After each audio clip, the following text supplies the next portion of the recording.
Salam sigap dan shalom. Renungan kita pada hari ini, Senin 16 Mei 2022, berjudul Pertobatan Nehemia.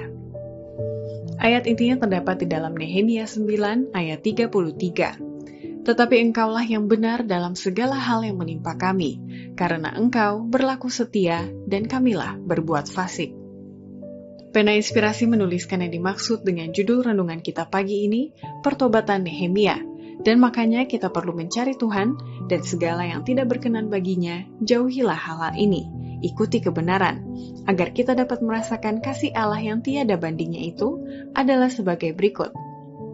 Pertama, kisah pertobatan Nehemia adalah ia menegur keras bangsanya atas pelanggaran hari Sabat dan mengajak mereka untuk bertobat agar tidak memperbesar lagi murka Tuhan yang akan menimpa Israel akibat daripada pelanggaran nenek moyang mereka yang menyebabkan pembuangan, penderitaan, sehingga mereka mengalami malapetaka demi malapetaka.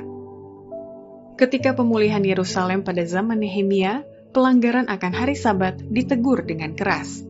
Bukankah nenek moyangmu telah berbuat demikian, sehingga Allah kita mendatangkan seluruh malapetaka ini atas kita dan atas kota ini? Apakah kamu bermaksud memperbesar murka yang menimpa Israel dengan melanggar kekudusan hari Sabat? Selama pekerjaannya di bumi, Kristus menekankan tuntutan hari Sabat yang mengikat. Di dalam semua ajarannya, ia menunjukkan penghormatan kepada lembaga yang ia sendiri telah adakan. Pada zamannya, hari Sabat telah begitu diselewengkan sehingga pemeliharaannya membiasakan tabiat mementingkan diri dan mengutamakan manusia daripada tabiat Allah.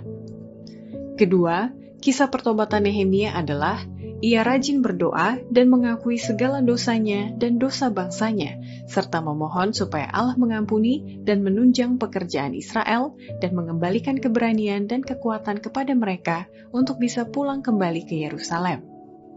Diliputi dengan kesusahan, Nehemia tidak dapat makan maupun minum. Ia menangis dan berkabung dalam beberapa hari.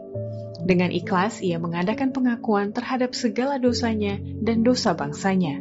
Ia memohon supaya kiranya Allah menunjang pekerjaan Israel, mengembalikan keberanian dan kekuatan mereka, dan membantu mereka untuk membangun tempat-tempat yang sudah rusak di Yehuda.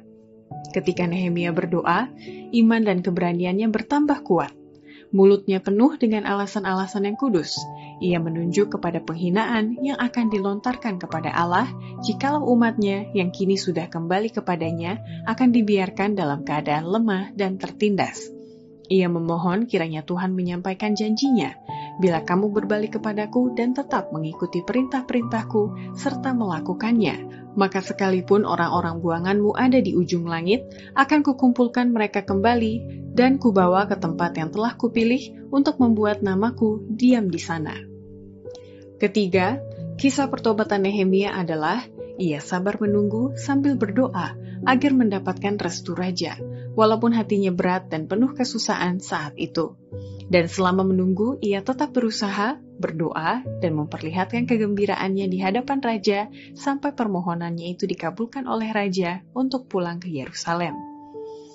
4 bulan lamanya Nehemia menunggu kesempatan yang baik untuk menyampaikan permohonannya kepada raja. Selama waktu ini, walaupun hatinya berat dengan kesusahan, ia berusaha memperlihatkan kegembiraannya di hadapan raja. Nehemia mengasingkan dirinya, tersembunyi dari pandangan manusia, banyak doa, pengakuan, dan air mata didengar dan disaksikan oleh Allah dan malaikat-malaikat. Akhirnya kesusahan yang memberkati hati pahlawan itu tidak dapat lagi disembunyikan. Tidak tidur di malam hari dan keresahan pada siang hari meninggalkan kesan pada wajahnya. Raja yang khawatir akan keselamatannya sendiri sudah biasa membaca raut muka dan menembusi penyamaran, dan ia melihat bahwa ada kesulitan tersembunyi yang menyusahkan juru minumannya. Keempat, kisah pertobatan Nehemia adalah baginya sudah selesai kewajibannya bila mana ia sudah menangis dan berdoa di hadapan Tuhan dan menyatukan permohonan-permohonannya itu dengan usaha yang suci. Dan selebihnya adalah bagian Tuhan, karena Nehemia tidak mau bergantung atas hal yang tidak pasti, kecuali bergantung kepada kasih kemurahan Tuhan semata. Nehemia tidak menganggap kewajibannya sudah selesai bila mana ia harus menangis dan berdoa di hadapan Tuhan.